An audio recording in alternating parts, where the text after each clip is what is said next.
Meus irmãos, boa noite, a paz do Senhor Jesus, amém? Vocês estão bem? Sim? Que bom, graças a Deus por isso.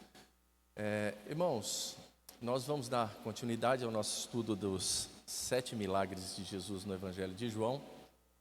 Hoje, o pastor já pôs lá no grupo, hoje é o nosso terceiro milagre que nós vamos estudar hoje aqui, vamos refletir, fazer uma reflexão. Está lá no Evangelho de Jesus segundo João, no capítulo 5. Abram lá.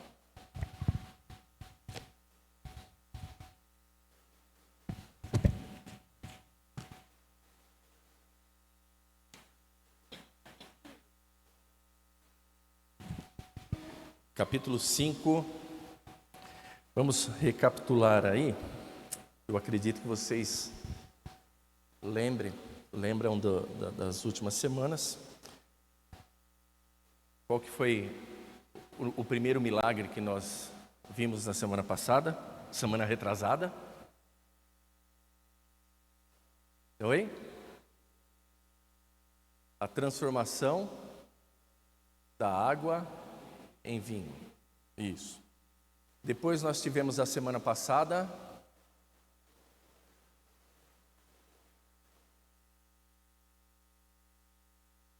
a cura do filho do oficial.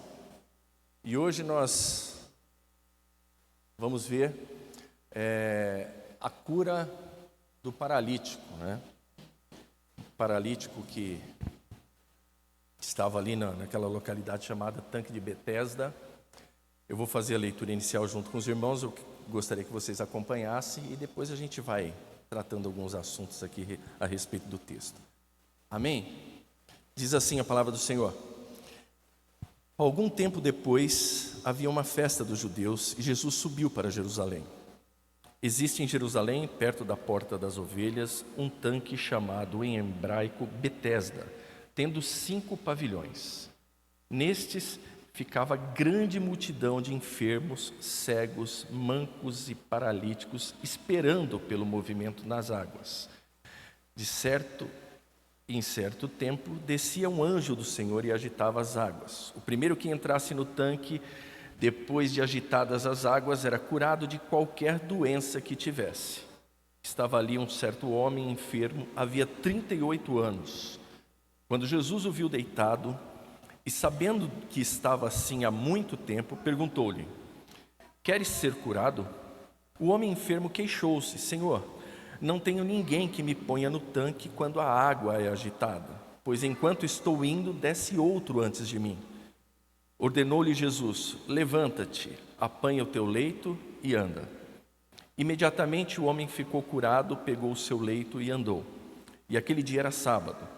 Por isso disseram os judeus ao que fora curado: é sábado e não te é permitido carregar o leito. O homem respondeu a eles: aquele que me curou ordenou-me: apanha o teu leito e anda. Então lhe perguntaram: quem é o homem que te disse: apanha o teu leito e anda? Mas o homem que havia sido curado não sabia quem era, pois Jesus tinha se retirado, sendo que havia uma multidão naquele lugar. Mais tarde, Jesus o encontrou no templo e lhe disse: veja que já estás curado, não voltes a pecar para que não te aconteça coisa pior. O homem partiu e disse aos judeus que fora Jesus quem o havia curado. Amém, irmãos? É isso aí. Esse é o nosso texto. Interessante, hein? Interessante porque a gente precisa desmistificar algumas coisas aqui para que a gente não tome por verdade fatos que não são verídicos. É muito perigoso, às vezes, se a gente não interpretar bem o texto. Muito perigoso. Nós vamos ver o porquê disso. Tá? Mas o que se vê aqui no texto que lemos agora é que Jesus, ele é de fato a força de Deus para as nossas limitações. Em se tratando do homem aqui, que está limitado na sua limitação física, a gente pode observar isso. O texto, ele relata sobre um homem com limitações físicas. Primeiro que limitações físicas são inerentes ao ser humano. Não é, pastor Walter? A gente vinha juntos aqui, a gente estava conversando sobre isso, né? O tempo vai passando, as limitações vão aparecendo, né, as dificuldades. Isso é comum a todos os seres humanos, né? Elas vêm, elas aparecem mesmo.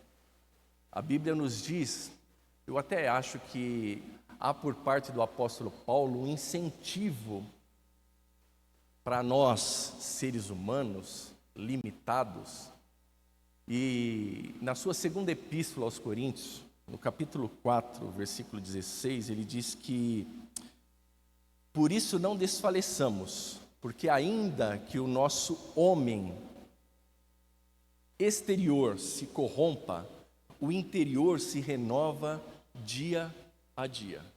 Amém, irmãos? Quando Paulo está dizendo, a palavra corromper aqui, o verbo corromper, ele foi traduzido para o português como corrompa, mas não é a corrupção moral, a corrupção física que Paulo está dizendo. Então, ainda que com o passar do tempo, os nossos corpos vão se corrompendo, né? O nosso homem interior, ele se renova dia a dia, independente da idade. Isso é um grande acalanto para as nossas vidas, né? Para nós, né, pastor Walter? Nenê, para a gente que já passou dos 50, isso é a irmã Rosa, o irmão Zé, nós que já passamos, eu tô com vocês aí, viu? Nós já passamos dos 50. Então isso é um acalanto para a gente, porque a gente sabe que embora o nosso corpo exterior ele esteja se corrompendo, ou seja, pela vulnerabilidade da composição física humana, a gente está se desgastando, não é? Vai crescendo, né? Você vai, Jota, você vai jogar futebol, quem joga futebol, a gente já não chega no tempo certo, na bola, não dá. Depois o pessoal diz que você é violento jogando futebol, né, Nenê? Mas é a idade, irmãos, não dá, você não tem mais aquela habilidade de chegar na hora certa, né? Então, tem tudo isso também, né? Mas o nosso interior vai se renovando a cada dia. Glória a Deus por isso. O apóstolo Paulo disse isso à igreja, aos irmãos lá em Corinto, e a gente se agrada dessa verdade também, né? Porque, de verdade, irmãos, desculpe aí se eu vou atrapalhar o negócio dos vendedores ou das vendedoras de cosméticos, né, de produtos de beleza. Não existe essa chamada fonte da juventude eterna para o corpo, isso não existe, tá, irmãos? Não existe.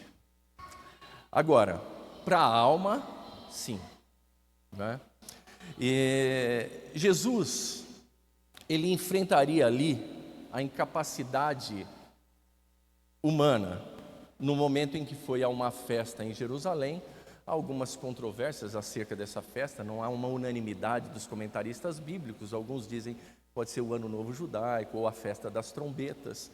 Mas Jesus foi lá, como um bom judeu que era, ele foi a uma dessas festas que estava acontecendo lá em Jerusalém, que o texto bíblico não nos informa, também talvez não seja importante, né?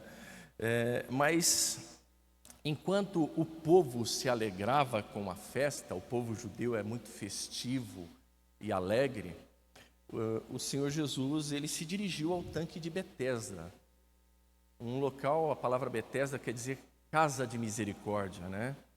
E Jesus foi lá, a esse local que era conhecido, não é? Porque lá havia uma multidão de gente sofrida e sofrendo, não é? E nós bem sabemos que o Senhor Jesus disse um pouquinho antes, no capítulo 4, ele disse que a comida dele, 4:34, se não me falha a memória, como está perto aqui, a gente dá uma olhadinha aqui no texto. 4:34. Jesus disse: a minha comida consiste em fazer a vontade daquele que me enviou e consumar a obra, ou seja, fazer a vontade do Pai, não é? Então ele estava ali na festa, mas ele aproveitou para fazer a vontade do Pai, né? E a vontade do Pai é a salvação dos perdidos, o socorro dos aflitos, né? Jesus, ele caminha para esse local de sofrimento. Esse milagre registrado aqui em João 5, que nós lemos agora, irmãos, ele não foi apenas público, mas também realizado num sábado. E aí, um grande problema. Não há problemas de se realizar milagre no sábado. O grande problema foi a ordem que Jesus deu para aquele que foi curado, de que ele pegasse a sua cama, o seu leito, né, e saísse, pegasse e fosse andando. Porque para o judeu não se podia fazer esse tipo de ação, isso caracterizava trabalho. E não se podia trabalhar no sábado, né? Porque baseado em alguns textos do Antigo Testamento, e principalmente no texto de Êxodo, capítulo 31, vocês marquem aí no caderno. Vocês trouxeram o caderno que o pastor pediu? Não, né? Isso é um sinal que vocês têm uma memória muito boa para guardar. Quem tem a memória boa não precisa de caderno, não é verdade, irmãos? Êxodo capítulo 31, do versículo 12 ao 17, está lá, de uma maneira muito explícita, uma ordem em relação à guarda do sábado. Quando nós falamos de guardar o sábado, a gente precisa entender que dentro do contexto do judeu, isso era uma coisa muito séria, não é? Então, tudo aquilo que eles possivelmente pudessem imaginar que caracterizasse um trabalho, que tirasse o sossego do descanso, ou aquele momento, e que o sábado foi criado justamente para isso, lá no Antigo Testamento, para que houvesse um momento em que as pessoas parassem, né? É um sabá, não é um sábado, sabá, descanso, é um momento de se descansar das suas atividades e devotar um tempo maior para Deus. E segundo lá em Êxodo capítulo 32, o descumprimento dessa ordenança, sabe qual era a penalidade, irmãos?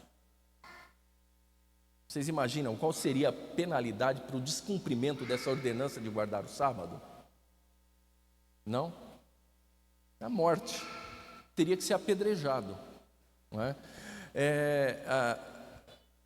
Isso desperta, melhor dizendo, uma oposição dos líderes religiosos. De fato, quando nós estudamos os evangelhos, e isso é muito mais notório nos três primeiros, que nós chamamos de evangelhos sinóticos, que esse movimento de perseguição e oposição ao ministério público de Jesus, ele tem início de uma maneira muito mais característica, justamente neste momento aqui. Aqui se dá esse despertar dos líderes religiosos e com uma atenção maior no que diz respeito ao ministério de Jesus. Ali a oposição e a perseguição ao nosso Senhor e Salvador vai se oficializar, né? Porque de fato, se Jesus deu uma ordem, sendo ele judeu, para que a pessoa carregasse a sua cama, o seu leito, num dia de sábado, isso era uma grave afronta ao judaísmo, né? E a partir daí, nós estamos falando que, cronologicamente, só para a gente se situar, o ministério de Jesus está entre o seu, finalizando o seu primeiro ano, e está adentrando no segundo ano do seu ministério público, que durou praticamente 3 anos e alguns meses, né? Então, a partir daí, a perseguição e a oposição dos líderes judeus vai se intensificar. Amém, meus irmãos? Tudo bem até aí? Bom, esse homem, ele beneficiado pela cura física e também espiritual, né? A cura física daquele paralítico, eu gostaria de ler os versículos 8 e 9 novamente, quando Jesus diz assim, olha: ordenou-lhe Jesus: levanta-te, apanha o teu leito e anda. Imediatamente o homem ficou curado, pegou o seu leito e andou. E aquele dia era sábado.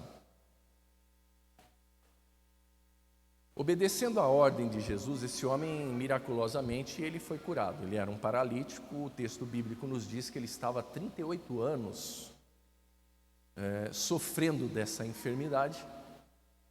E naquele momento ele foi agraciado com a cura física. É lógico, irmãos, que a cura física daquele homem ela foi temporária. E não foi temporária porque Jesus fez uma cura mais ou menos. Não, foi temporária porque, como não seria inevitável, esse homem morreu um dia, né? E tendo vista o que o texto nos diz, né, talvez não muitos anos depois, porque considerando que ele fora doente durante quase 40 anos, se nós associarmos, depois nós vamos ver lá no versículo 14, que essa enfermidade tem uma relação, talvez tenha uma relação direta com o pecado.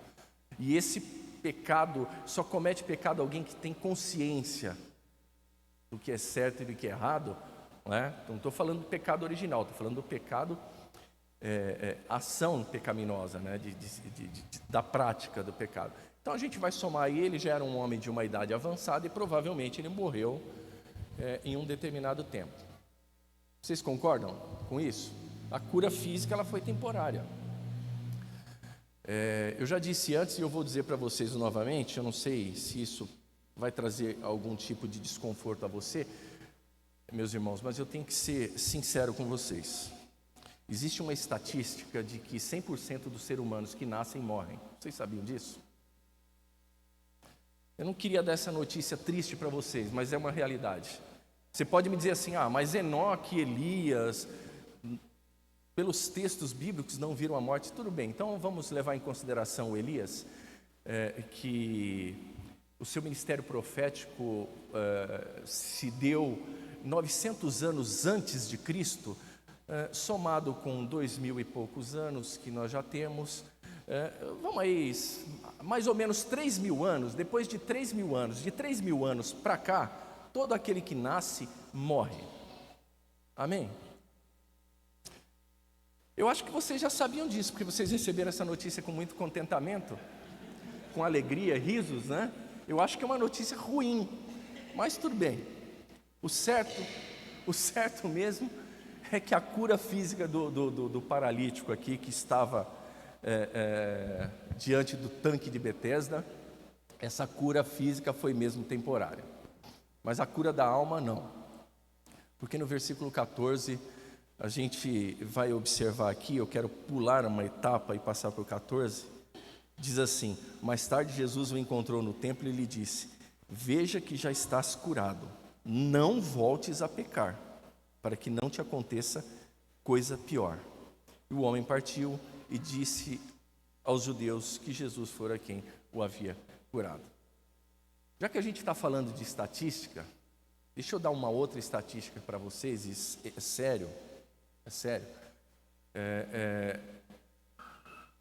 Vocês sabiam que menos de 30% das pessoas que Jesus se relacionou no seu ministério público, no seu ministério terreno,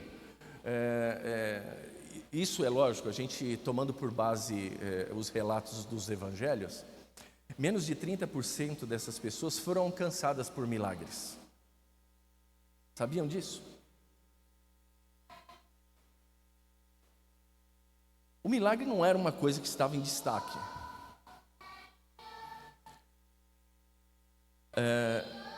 O fenômeno de tudo isso é que 100%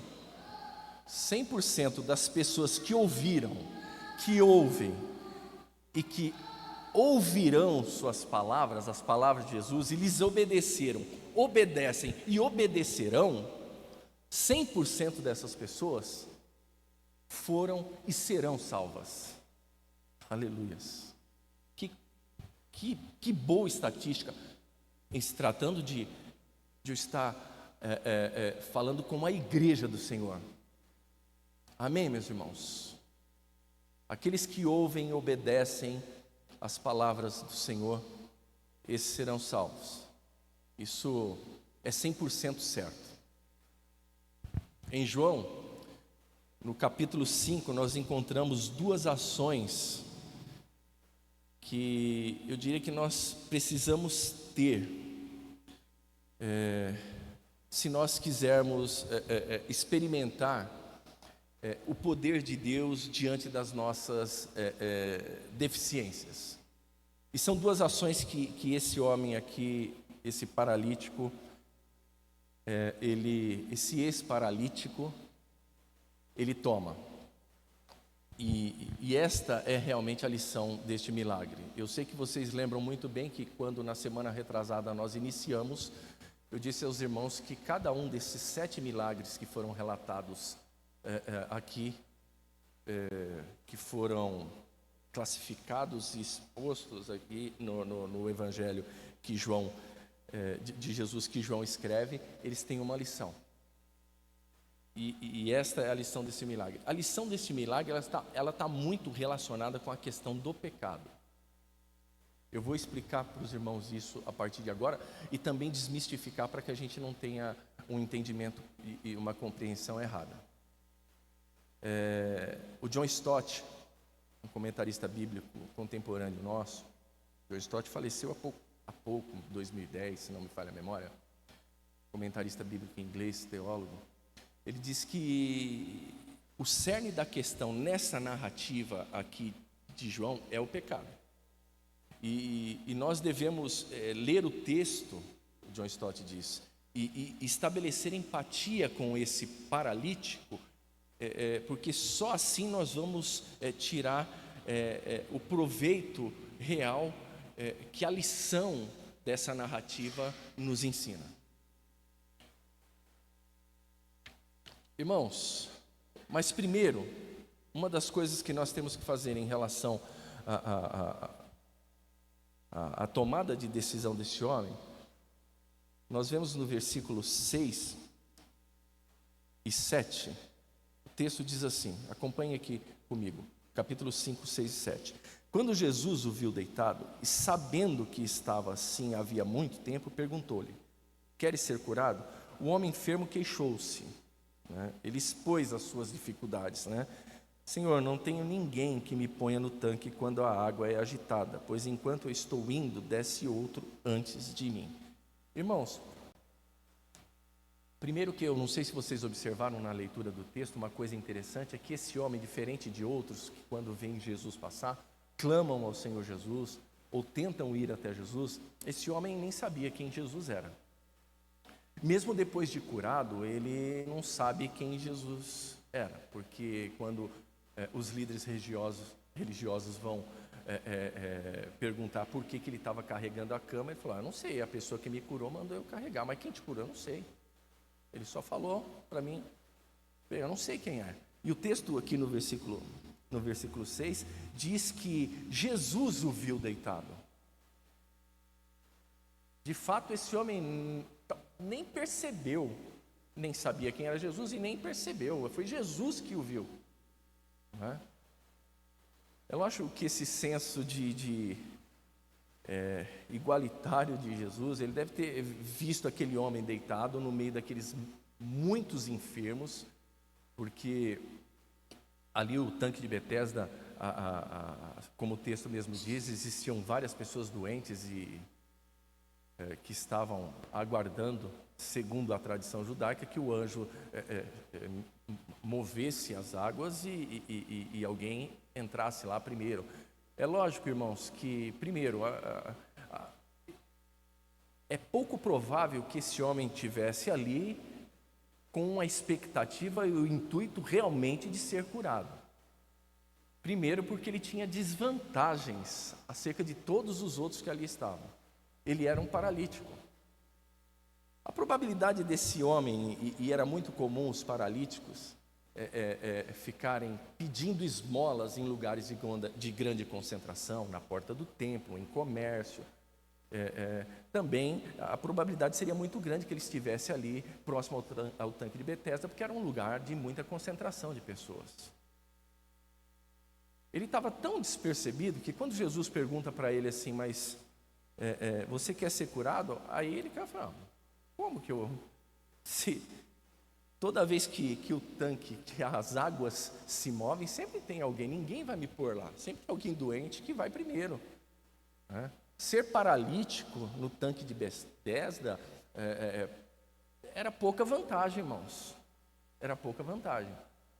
Então, a primeira coisa que a gente observa é que esse homem ele reconhece as suas fraquezas, né? Eu acho que isso nos ensina bastante, porque nós também precisamos reconhecer as nossas fraquezas diante de Jesus. Amém, meus irmãos? Como aquele paralítico, nós precisamos reconhecer nossas fraquezas e expô-las a Jesus, né?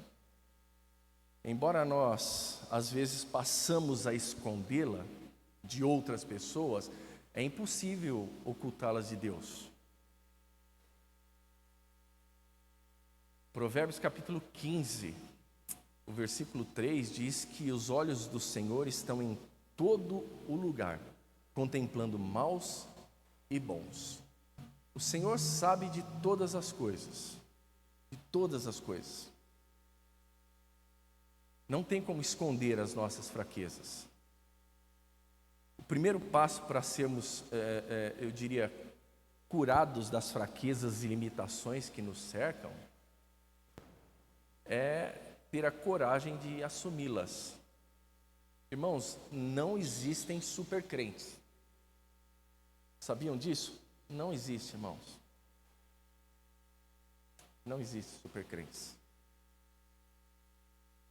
O Paulo Romero escreveu um livro falando sobre essas questões, mas nós somos frágeis, irmãos. E eu acho que se nós tivéssemos consciência da nossa fragilidade,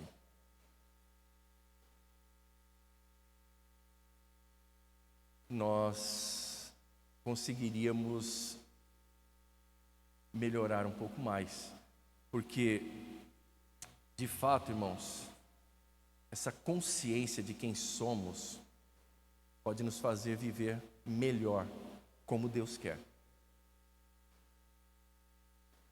Isso é muito explícito nas Escrituras, porque mesmo aqueles grandes homens de Deus que nós lemos, conhecemos, foram pessoas que tinham suas limitações, como nós temos.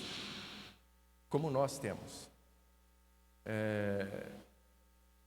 Tiago, no capítulo 5, versículo 17 da sua carta, ele fala a respeito de um dos maiores profetas da história de Israel, foi Elias. E ele diz que Elias era um homem sujeito às mesmas paixões que nós. Ou seja, pessoas igual a nós, com os mesmos problemas, as mesmas deficiências. Pessoas que carecem da intervenção divina. Pessoas que podem falhar, errar, pecar. Amém, meus irmãos? Teve o que nos parece, né, um problema de depressão, fez mau juízo dos seus contemporâneos, porque ele se esconde lá na caverna e diz assim, olha, e quando Deus visita, o que você está fazendo? Ele fala, Senhor, eu estou aqui porque buscam me matar e só tem eu aqui.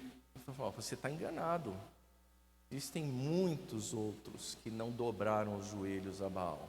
Você não é o único exclusivo, você não é o super crente. 7.000 é o número exato, né? É verdade. 7.000.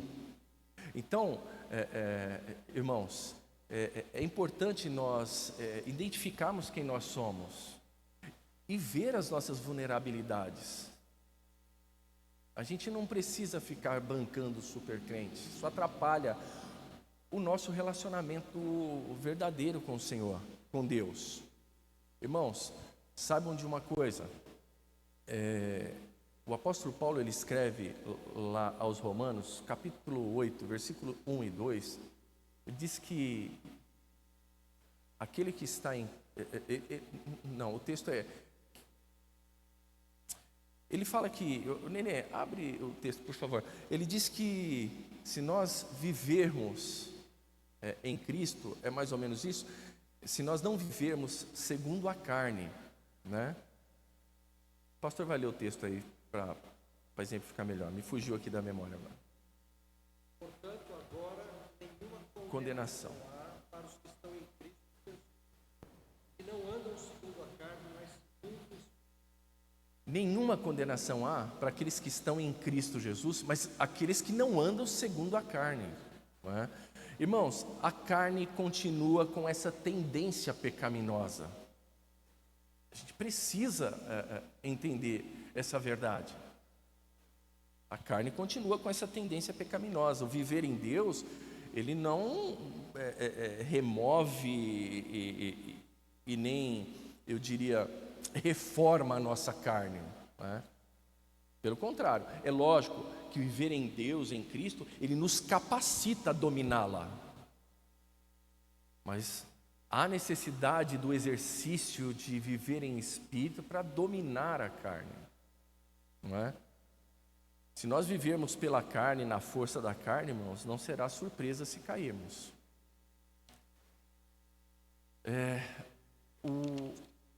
O certo é que esse paralítico, ele estava enfrentando um problema maior do que a deficiência física. Isso fica claro no texto que nós lemos aqui no capítulo 14, não é? Qual que era a fonte primária da fraqueza, da limitação desse paralítico? O versículo 14 responde. Parece que aquela enfermidade tinha uma relação direta com o pecado. Amém, meus irmãos? Agora, o fato é que a fonte primária daquela deficiência era o pecado. E continua sendo até os dias de hoje, embora que não é regra que essa fonte, o pecado, né, seja a fraqueza e a limitação, ou ela se apresente como fraqueza e limitação com o diagnóstico de uma doença. Isso não tem absolutamente nada a ver, não é? Porque as doenças nem sempre sinalizaram para o pecado. De fato, esse caso na narrativa, eu diria que é uma exceção à regra. Não podemos entender, todo mundo que está doente é por causa de pecado, né? Isso aí foi um ensino herege que entrou aí em meados dos anos de 1980, adentrou a igreja brasileira e fez alguns estragos, não é? Então nós não temos razão de afirmar isso. De fato, quando nós lemos as Escrituras, isso é um fato que aconteceu isolado, é uma exceção, não é? O que nós podemos tomar, por exemplo, é a questão da orientação de Jesus em relação ao pecado. Não que toda doença é pecado. A doença faz parte da nossa composição biológica, né? O nosso corpo, esse corpo é suscetível à doença, né? Independente de você estar no pecado ou servindo a Deus, isso aí pode, a doença pode te acometer. A palavra de Deus nos diz que o Eliseu, ele morreu da sua doença. Um homem de Deus morreu doente. Amém, meus irmãos? Então, nesse caso aqui, Jesus sinaliza que o problema do paralítico estava relacionado ao pecado, né? Quando ele diz aqui no versículo 14: veja que já estás curado, não voltes a pecar, né? Para que não te aconteça coisa pior, né? Irmãos, Jesus deixa claro que há coisa pior do que você ficar paralisado, há coisa pior do que você ficar doente. O problema não é a nossa realidade terrena agora, o problema é depois. Se nós não tratarmos o problema do pecado agora, depois é que vai ser complicado o negócio. Existem coisas piores esperando para quem passar desta. Existe o velho ditado para melhor, mas muitos passarão desta para pior. Se há alguma coisa de bom, aproveitem agora. Porque se você não tratar o problema do pecado, você vai passar dessa para pior. Jesus diz: não voltes a pecar, para que não te aconteça coisa pior. Existe coisa pior do que ficar sem andar paralítico. Amém, meus irmãos? Bom, o fato é que o pecado, ele continua limitando as pessoas, principalmente limitando as pessoas de terem um relacionamento sincero e próximo com Deus. Irmãos, nós precisamos estar atentos com Ele.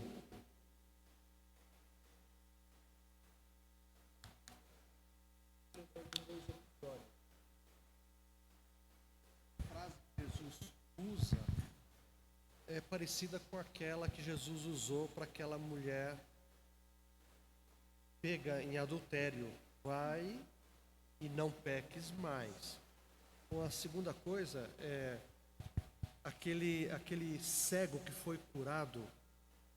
Perguntaram para Jesus quem pecou, seu pai ou a sua mãe, porque eles tinham esse conceito de que uma cegueira, uma deficiência, uma paralisia, lepra, poderia ser a consequência de um pecado. Aí Jesus responde o quê? Nem ele, nem seus pais pecaram. Isto aconteceu para que a glória de Deus se manifestasse. É só essa lembrança. É verdade, tem esses dois casos. No caso do cego, a doença dele, a enfermidade, não estava diretamente ligada a pecado nenhum. Era cego, como o próprio Jesus disse, para que a glória de Deus se manifestasse através da vida dele. O caso do nosso amigo aqui parece ser um pouco diferente. Por isso eu digo, irmãos, talvez não seja um assunto gostoso da gente escutar ou de se tratar. Porque subentende-se que a partir do momento que nós adentramos a igreja, o templo, a todo mundo aqui, olha a cara de anjinho de vocês. Olha a minha cara. Será que é essa cara que eu faço em casa? Perguntem para a Rose. Ela vamos fazer em março agora 30 anos de casado, neném. Então, irmãos, é necessário se falar dessas coisas, sabe por quê? Porque nós somos seres humanos. Seres humanos. Gente complicada. Complicada.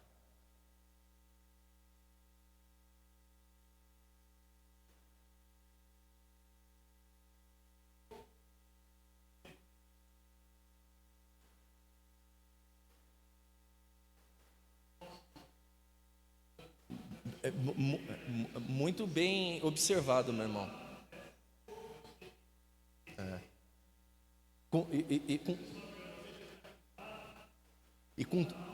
Sim, muito bem colocado. O irmão está dizendo que quando Jesus encontra o ex-paralítico, encontra ele já no templo. Provavelmente ele foi ali adorar. Mesmo porque ele não estava limitado para chegá-lo, mas ele já estava livre, liberto, ele estava curado, ele podia se aproximar de Deus.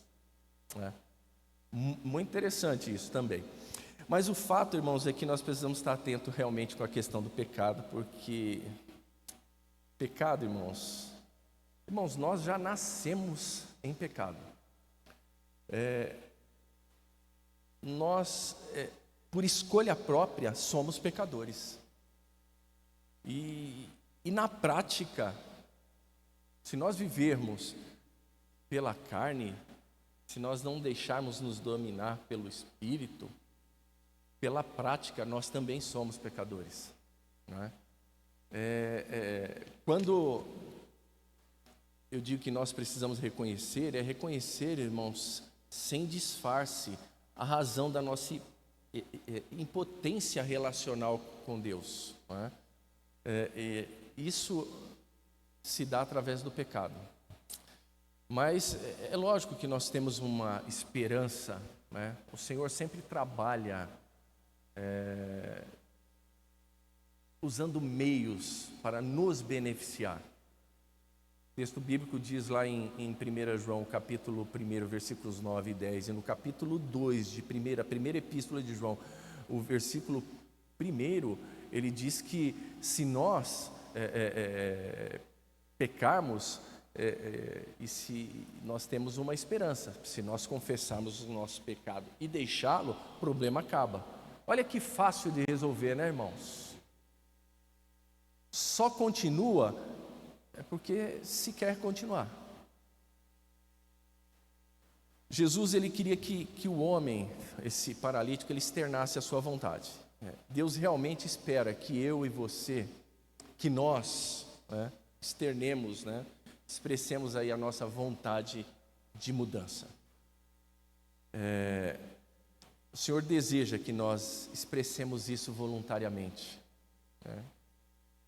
A questão da voluntariedade é muito interessante nas Escrituras Sagradas.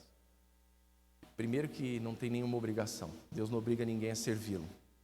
E Deus espera que nós expressemos as nossas deficiências voluntariamente a Ele, como o paralítico fez. Inclusive, aliás, o último apelo da Bíblia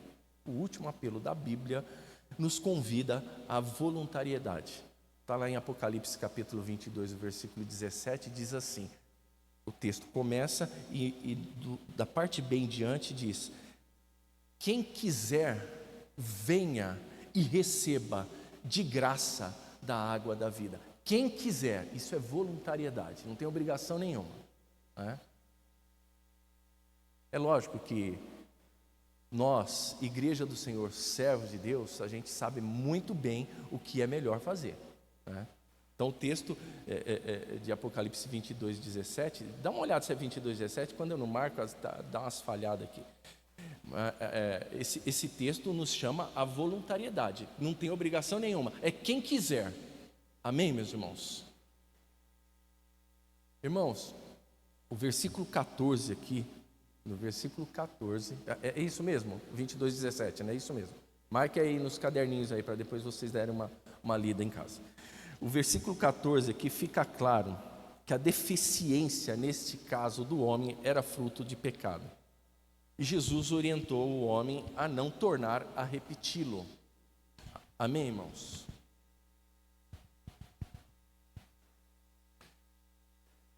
Tem um missionário do início do século XIX, o Adoniran Hudson, final do século meio lá para o século XIX, meados de 1800 e alguma coisa. O Adoniran Hudson, que foi um missionário na China, ele disse o seguinte: eu nunca peco o mesmo pecado duas vezes. Se eu errei, se eu falhei em uma determinada ação, e a minha consciência me leva a entender, através do Espírito Santo de Deus, de que eu errei, eu peço perdão ao Senhor, e esse pecado eu não cometo mais. Amém, irmãos? Irmãos, não há possibilidade de nós pecarmos, pedirmos perdão, passa uma semana, um ano, 2, 3 de abstinência desse pecado, você volta a pecar de novo. Que negócio é esse? Jesus deixou bem claro aqui para ele: olha, você vai e você não peca mais, não torne a repetir. Nós somos suscetíveis a errar, a falhar, a pecar? Sim, mas 1, 2, 3, 4 vezes o mesmo pecado? Não houve arrependimento, coisa nenhuma, né, irmãos?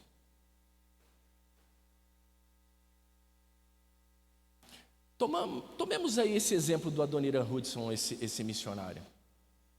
Se você falhar, eu digo assim: Senhor, esse pecado é a última vez, acabou. Possa ser que eu erre e falhe em uma determinada, outra determinada ação, ou sei lá. O bom seria que não. Mas se acontecer, O Espírito Santo de Deus me informar disso, se eu for um servo de Deus, acabou. Isso aqui nunca mais, jamais. Amém, meus irmãos? Não há possibilidade de termos o nosso pecado de estimação. Outra questão aqui. Reconhecer os nossos pecados e falhas é algo nobre, mas deixá-los é algo necessário. Amém, irmãos?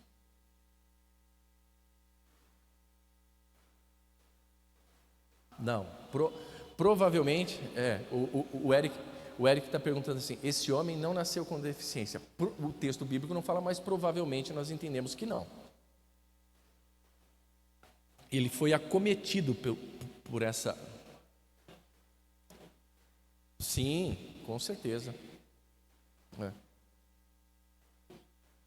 Não tinha.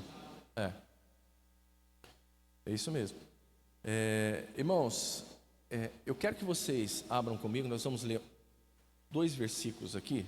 Tem um texto ainda em Paulo aqui que nós, aos Romanos, capítulo 8, no mesmo capítulo 8, o pastor Nenê leu o primeiro e o segundo versículo. O versículo 38, do capítulo 8 de Romanos, da carta do apóstolo Paulo aos Romanos, versículos 38 e 39, diz assim: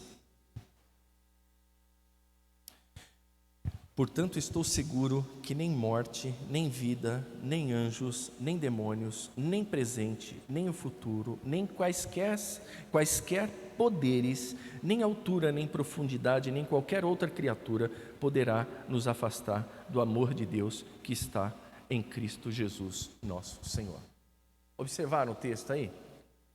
Você vê que existe uma lista de coisas que dizem que nada disso vai nos afastar do amor de Deus, do amor de Deus que está em Cristo Jesus. Ou seja, nada dessas coisas vai nos afastar do relacionamento com Deus. Nada disso. Observaram que nessa lista não consta o pecado?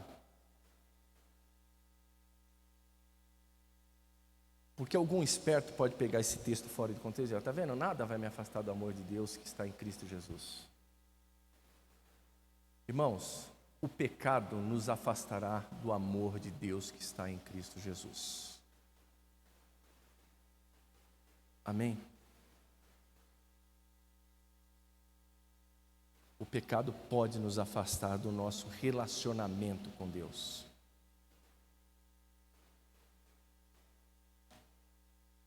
Irmãos, esse texto que nós observamos, lemos aqui, do paralítico, ali à frente do tanque de Betesda, esse texto mostra que o pecado ele é maligníssimo. Esse homem, ele estava ali sem amigo, ele estava sem ajuda, ele estava sem esperança. Irmãos, esse é o preço do pecado. Amém? O homem ali, ele estava colhendo os frutos malditos da sua semeadura insensata.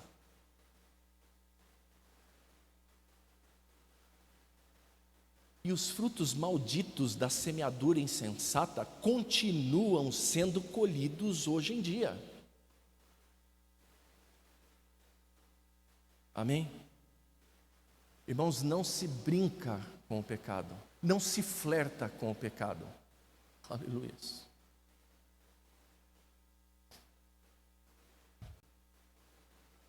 O pecado é uma fraude, irmãos. O pecado, ele promete prazer, mas ele paga com desgosto. O pecado promete liberdade,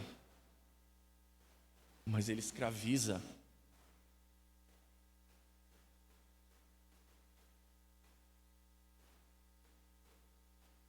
O pecado aponta para um caminho de vida, mas o seu fim é a morte. Amém? Não é à toa, irmãos, que existem muitas advertências, desde o período veterotestamentário até o Novo Testamento, sobre pecado. O pecado é perigosíssimo. O pecado destrói o nosso relacionamento com Deus e nos separa dele eternamente. Amém?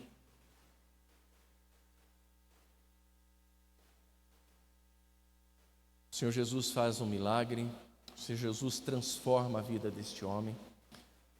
É lógico, e a gente vai começar a perceber à medida que nós vamos vendo, refletindo nesses milagres, que o milagre não é prioridade para Jesus. No meio de muitos que ali estavam, a cura foi só para um, não é? Mas para todos que ali estavam, Jesus se manifestou como Senhor, pois sua prioridade, irmãos, a prioridade de Jesus é ser Salvador do mundo. Amém? O Senhor Jesus já alcançou, através das nossas vidas, a prioridade dele. A prioridade dele em nós é nos salvar. Amém? E aí a gente vai, ou com enfermidade, ou sem enfermidade, ou capengando, ou andando, ou não andando. O importante é nós entrarmos na vida eterna com o Senhor. Amém? Isso é o importante. A cura física, irmãos, a cura física, ela irá passar um dia. Ela irá passar com a morte do corpo. Tanto enfermidades como curas irão passar com a morte desse corpo. Mas a salvação, ela permanecerá para sempre, até a eternidade. Amém?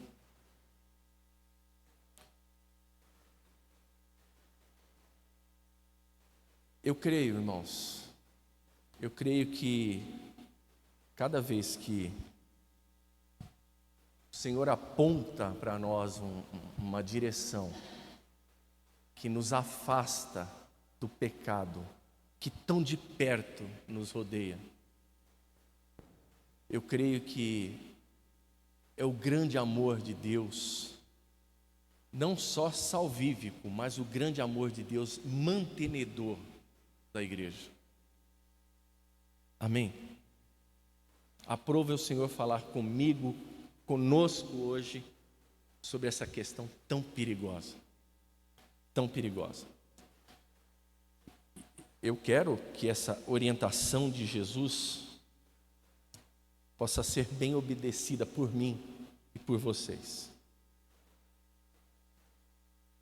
Veja que já estás curado, não voltes a pecar, para que não te aconteça coisa pior. Amém, irmãos? Amém? Vamos orar? Especificamente nesse momento de oração, vamos dobrar os nossos joelhos, aqueles que podem fazê-lo, e pedir para o Senhor: Senhor, afasta-me do pecado. Senhor, não me deixe flertar com o pecado. Não me deixe flertar com isso que pode me separar eternamente de Ti. O profeta Isaías diz que o pecado fará separação entre Deus e nós. Amém, irmãos?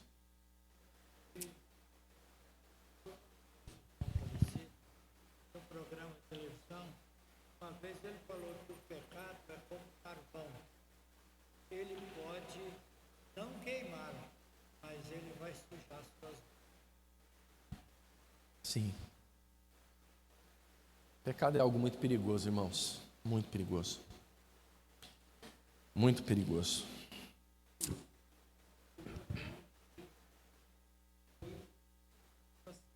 Ele que pratica o pecado é do diabo, porque o diabo peca desde o princípio. Para isto, o Filho de Deus se manifestou para destruir as obras do diabo. É isso aí. Você viu aí? 1 João 3, 3:8, Tiago leu aí para a gente. Você vê, aquele que vive na prática do pecado é associado com o diabo, não é? Irmãos, igreja do Senhor,